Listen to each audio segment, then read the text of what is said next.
tournament setting will revolve around the rules and mechanics of the game as they were played at a specific point in time. Did my stream just become meta-relevant?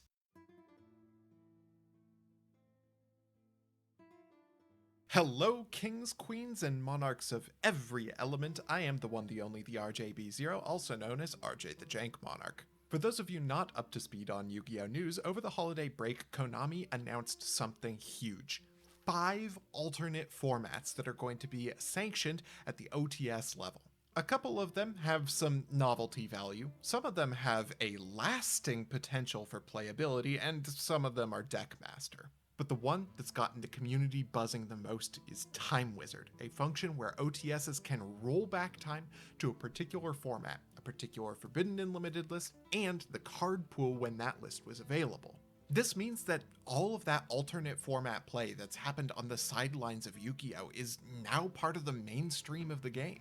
I am uniquely positioned to take advantage of this format as the Yu-Gi-Oh! Equivalent of a caveman that got frozen in an iceberg for 3,000 years only to be resurrected by Alex Simo when he wanted somebody to play stupid formats with.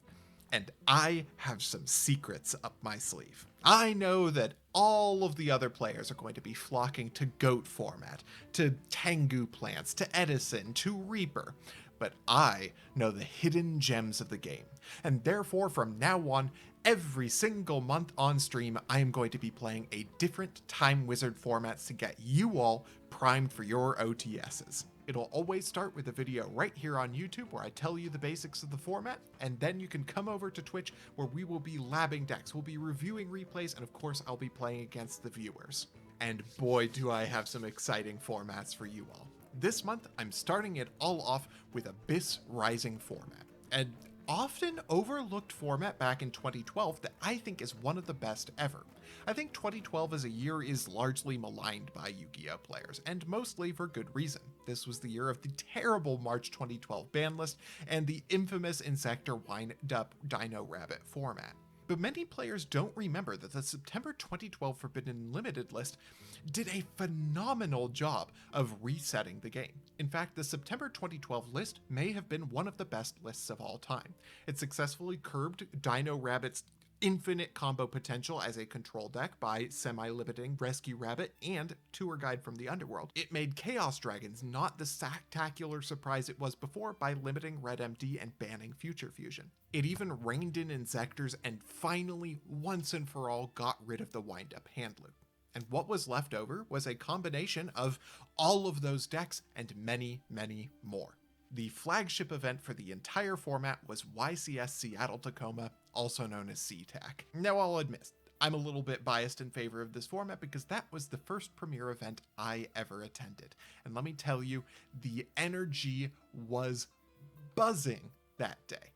The format up until then had been totally up in the air, and the release of ABYR Rising released one of the most exciting decks of the last few years, Mermail Atlanteans. This deck was a combination of aggression and tempered play, combo and control, and it just so happens to be one of my favorite decks of all time. This deck was slated to win the entire event at YCS CTAC, and it's easy to see why. Looking at this list, it's a formidable one, and it did take second place, but it was usurped by a dark horse, Insectors. The Hornet Dragonfly combo being limited, people didn't expect it to do much, but Billy Brake showed that the combination of Insector Centipede and Insector Ladybug was good enough to make the deck combo off almost as much as it had before and in much more interesting ways. Rank 5 Xyz monsters were now the play of the game, and this deck was wild. If you're looking for a deck that's simple in concept but difficult to play because of the decision making involved, this is the deck for you.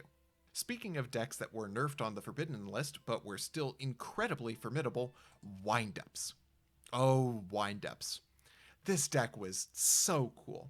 With the hand loop gone, it was free to do what it was meant to do from the beginning, which is go the hell off. There are so many cool combos in this deck, and all of them are incredibly difficult to think through. The utility it has available is interesting and conditional, but still very powerful, and there's always the good old shock lock. Dino Rabbit and Chaos Dragon were also still totally playable during this time. Chaos Dragon especially is one that I like to just solitaire at home. This is a really, really fun build, and if you want sacktacular big monsters hit hard, this is going to be the deck for you. Machines were also extremely exciting during this time, primarily because of the Geargia archetype, which was released in Return of the Duelist a few months before. Karakuri Geargia was the most explosive of the two builds, but Machina Geargia was generally considered the better one. I think in hindsight, Karakuri Geargia is probably going to be more favored. And we can't talk about machines without talking about the man, the myth, the legend himself, Robbie Cole, taking an event top with Machina Gadget. But me, my eye is on Agents.